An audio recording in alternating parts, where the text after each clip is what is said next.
الرجیم بسم اللہ الرحمن الرحیم۔ ناظرین، کھلی خبر انٹرنیشنل کے پروگرام گستاخی میں آپ کو خوش آمدید کہتے ہیں۔ آج ہمارے مہمان ہیں جناب طارق جاوید صاحب۔ طارق جاوید صاحب اوورسیز فورم فرانس کے صدر بھی ہیں۔ السلام علیکم۔ وعلیکم السلام جی۔ طارق صاحب، ہم نے دیکھا اوورسیز فورم کا منڈی بہودین میں بہت بڑے کنونشن کا انعقاد ہوا اور بہت تیزی سے اس تنظیم نے ترقی کی، اور خاص طور پر آپ نے اس کنونشن میں بڑی بھرپور دلچسپی رکھی۔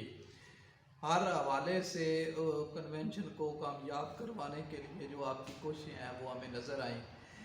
تو اتنی بڑی دلچسپی اور اتنے زیادہ جو اوورسیز کے جذبات ہیں ان کے حوالے سے کیا وجہ ہے ان کی؟ اس کی دراصل وجہ یہ ہے کہ جو اوورسیز ہے بیرون ملک، خاص کر منڈی بہودین کی، یہ فی الحال منڈی بہودین کی اوورسیز کی تنظیم بنی ہے، تو ان کے بہت زیادہ مسائل تھے۔ جو بیرون ملک ہوتے ہیں ان کو ادھر بہت زیادہ مسائل ہوتے ہیں، رشتہ داروں سے بھی، یاروں دوستوں بھی، زمینوں کے بھی ہوتے ہیں۔ تو اوورسیز بیسیکلی آپ کے بجٹ کا 1/4 آپ کو دیتا ہے، لیکن ان کو فیسلٹی نہیں ہوتی بلکہ ان کو تکلیفیں دیتے ہیں۔ اس لیے آپ ایک اوورسیز فورم بنا، اور اس میں خاص کر ہمارے چیئرمین شہزاد زانجہ صاحب، ساجد طارق صاحب، ان کی کوششوں سے بنا ہے۔ تو انہوں نے کہا کہ ایک تو اوورسیز کے مسائل کم ہوں جو بیرون ملک ہیں، ان کی جو پراپرٹیوں کے مسئلے ہیں، اور دوسرا اوورسیز جو ہے نا وہ اپنے ملک میں اور خاص کر اپنے ضلع میں لوگوں کے بھی حل کرے، لوگوں کو روزگار دیں، لوگوں کے جو غریب طبقہ ہے، جن کو معرومیاں بے بسی ہیں، ان کو بھی لیے سہولتیں کریٹ کریں۔ اس لیے ہم سب کی اس میں سارے اوورسیز کی دلچسپی ہے کہ اس کو ایک تو اوورسیز کے مسائل کار کرے اور لوگوں کو روزگار مہیا کرے۔ اچھا، دوسرا ایک سوال یہ اٹھایا جا رہا ہے کہ اوورسیز کنونشن میں پوری دنیا بھر کے جو اوورسیز ہیں وہ آپ کے اس فنکشن میں شامل تھے، انہوں نے پوری دلچسپی لی اور پاکستان کی ریاست کو بہت بڑا نہ صرف یہ کہ ٹیکسوں کی مدد سے اوورسیز جو ہے وہ رقم دے رہے ہیں، بلکہ مطلب یہ ہر گھر جو ہے وہ اوورسیز کی بنیاد پہ چل رہا ہے ان کے مسائل، کیونکہ گورنمنٹ تو کرتی کچھ نہیں، نہ غریب بندے کے لیے نہ کسی اور کے لیے۔ تو پھر اتنے بڑے فنکشن میں انتظامیہ کے ایک ڈی ایس پی لیول کے آفیسر کو بلایا جانا، اس پہ عموماً لوگ سوال کرتے ہیں ہم سے بھی، تو کیا وجہ تھی کہ آپ نے کیا کسی بڑے آفیسر کو یا کوئی کسی بڑے عوامی نمائندے کو نہیں اپروچ کیا، کسی منسٹر کو، کہ وہ یہاں پہ آپ کے بات سنیں؟ نہیں، ہم نے اپروچ کیا بھی نہیں تھا۔ ایک تو ہم اس کو سیاست سے بالکل الگ رکھنا چاہتے تھے، کسی بھی سیاسی شخص کو انوائٹ ہی نہیں کیا گیا۔ اگر انوائٹ کرتے وہ تو بڑی خوشی سے آتے۔ ہاں، ڈی پی او صاحب کو ہم نے انوائٹ کیا تھا، تو انہوں نے 2 دفعہ ایکسکیوز بھی کیا ہے کہ ان کو کوئی ویڈیو لنک آ گئی۔ آپ کو پتہ ہے کہ انتظامیہ کے ایسے معاملات ہوتے ہیں کہ بر وقت ان کے کالیں چل جاتی ہیں، تو انہوں نے ایکسکیوز بھی کیا۔ انہوں نے ڈی ایس پی صاحب کو بھی بھیجا اور عامر شاہین صاحب کو کہ آپ لازمی جائیں ادھر۔ اس کے بعد بھی انہوں نے ہم سے، چیئرمین صاحب سے رابطہ کیا کہ میں اس وجہ سے نہیں آ سکا، تو میری ایکسکیوز قبول کرے، اور ڈی ایس پی صاحب کو بھی انہوں نے اپنے بیہاف پہ بھیجا، اور ڈی پی او صاحب نے ہمیں مکمل یقین دہانی کرائی۔ ہم نے ان سے 2-3 میں میٹنگیں کی ہیں، اس میں اوورسیز کے مسائل تھے، ان کو ہم نے ہائیلی ٹرائی کیا اور ان کا حل بھی کیا، جو اوورسیز کے زمینوں کے قبضے تھے اس قسم سے۔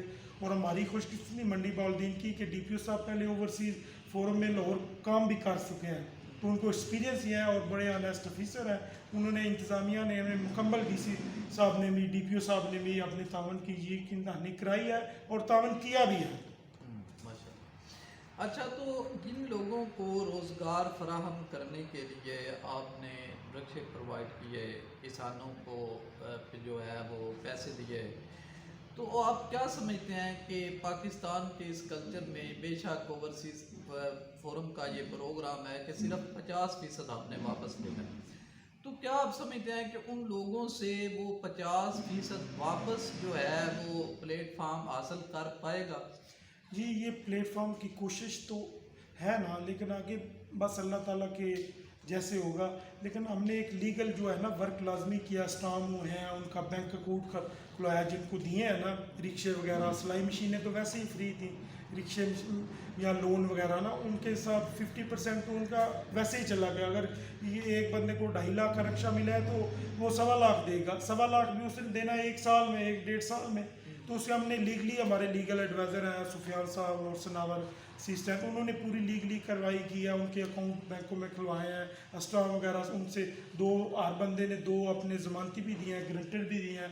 तो यही एक लीगली कार्रवाई होती है, बैंक भी जब किसी को देता है तो यही कार्रवाई, इससे हम ज़्यादा तो कुछ नहीं कर सकते।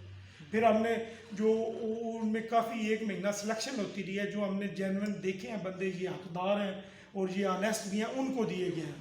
इनमें काफ़ी केसेस भी आए हैं, मेरे वकील से एक बंदे ने बात की कि मुझसे 10,000 ले लो, मुझे दे दो रक्षा, हमने उसका रिफ्यूज़ कर दिया था। तो ये बिल्कुल ये करप्शन से पाक है। आगे कोई मिस ऐप हो जाता है जो कोई किसी वजह से नहीं वापस कर सकता, तो वो एक अलग चीज़ है, वो तो कोई भी लोन है उसमें ये चीज़ें चलती रहती हैं। ठीक है। अच्छा तारक साहब की बहुत बड़ी कम्युनिटी, ख़ास तौर पे मंडी बौद्दीन की बहुत बड़ी कम्युनिटी जो है वो दियार गैर में मौजूद है।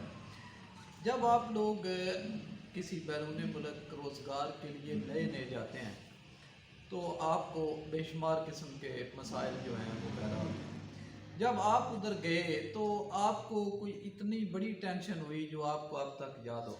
जी, हम भी जब गए थे, अब तो इतने ज़्यादा नहीं मसाइल होते, क्योंकि आप हर बंदे के रिश्तेदार हैं, दोस्त हैं। जब हम गए थे तो बहुत कम लोग थे ना, तो बहुत ज़्यादा मुश्किल, रैशों की बहुत ज़्यादा मुश्किल सी, काम की थी। फिर मुझे याद है जब ऐसी तो उधर 20-25 बंदे रहते थे, सोने की मुश्किलात सी।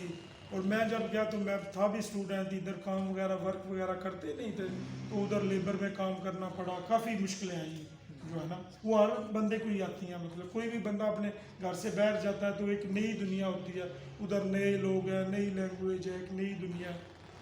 अच्छा, जब ये गवर्नमेंट बनी तो इमरान खान साहब को ओवरसीज़ पाकिस्तानियों के बहुत बड़ी तादाद में एक हेल्प हासिल थी, इसमें हकीकत है। और बेशुमार लोगों ने फंड्स भी दिए गवर्नमेंट को इस्टेब्लिश करने के लिए, इमरान खान के जलसों को कामयाब करने के लिए। उसमें एक विजन था कि नया पाकिस्तान बन रहा है, नया चीज़ें आ रही। तो आज जब आप लोग या हम लोग दोबारा उसी स्ट्रक्चर को देखते हैं कि थानों में भी करप्शन है, इंतज़ामी मामलात में भी करप्शन है, तब्दीली आई है या नहीं आई, तो इस हवाले से आप क्या समझते हैं कि कोई ख़ास तब्दीली इस गवर्नमेंट की वजह से आई है?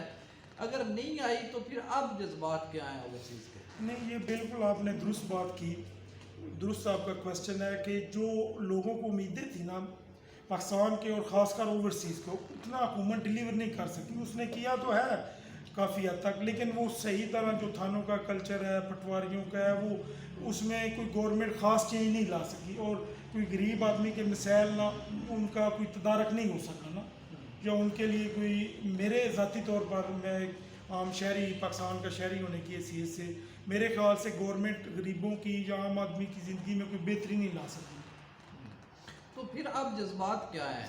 जज्बात ओवरसीज़ के यही हैं कि जो उनको उम्मीदें थी खान साहब से, वो कोई सेटिस्फाई नहीं है मुकम्मल तौर पे। बाकी फिर अब देखते हैं, अभी उनका पहला एक्सपीरियंस था, अभी 2 साल हुए हैं कि मंसूबे तो उन्होंने काफ़ी बनाए हैं, लेकिन उनका रिलीफ अभी तक आवाम को निचली सतह तक नहीं पहुंचा। तो अब लोग वेट में ही आगे देखते हैं, 2-2.5 साल उनका और टाइम है, इसमें वो क्या करते हैं। अच्छा, एक बात हम अमूमन सुनने को मिलते हैं, देखते भी हैं कि जब हमारे दोस्त बाहर के मुल्क में होते हैं तो उधर चूँकि कानून की पाबंदी होती है तो वो सारे लोग कानून के ऊपर मुकम्मल तौर पर अमल दरामद कर रहे होते हैं। कई लोगों की ज़ुबान से हमने ये सुना कि जब एयरपोर्ट, पाकिस्तान के एयरपोर्ट से उतरते हैं तो उसके बाद एक ट्रेंड जो है, एक माइंडसेट चेंज हो जाता है कि वहाँ पे हम लीगल चीज़ें, यहाँ पे चूँकि लीगल हो रही होती, तो वो एक माइंडसेट किस तरह का चेंज होता है कि क्या आप महसूस करते हैं पाकिस्तान में दाखिल होते वक्त? ज़रा जब हम यहाँ मंडी से लाहौर जाएंगे तो वहाँ का एक और ख़ूबसूरत माहौल है, जब हम वापस मंडी आते हैं तो हम महसूस करते हैं यार हम पता नहीं किधर आ गए।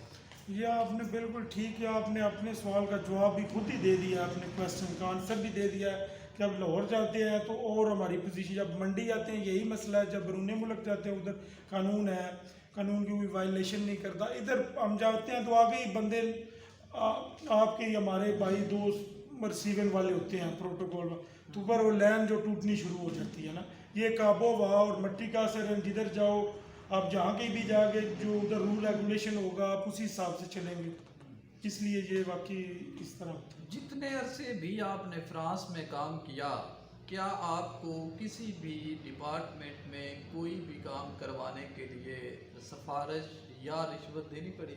नहीं, फ्रांस में या यूरोप में ऐसा कंसेप्ट बिल्कुल नहीं है।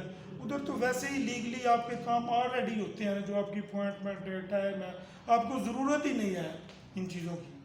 आपने थाने जाना है, तहसीलदार के पास जाना है, ऑलरेडी उसकी ज़रूरत ही नहीं है। नाजरीन, हम तारिक जावेद साहब का शुक्रिया अदा करते हैं और इंशाअल्लाह आपसे एक प्रोग्राम गुस्ताखी में मुलाकात होती रहेगी। बड़ी मेहरबानी सर।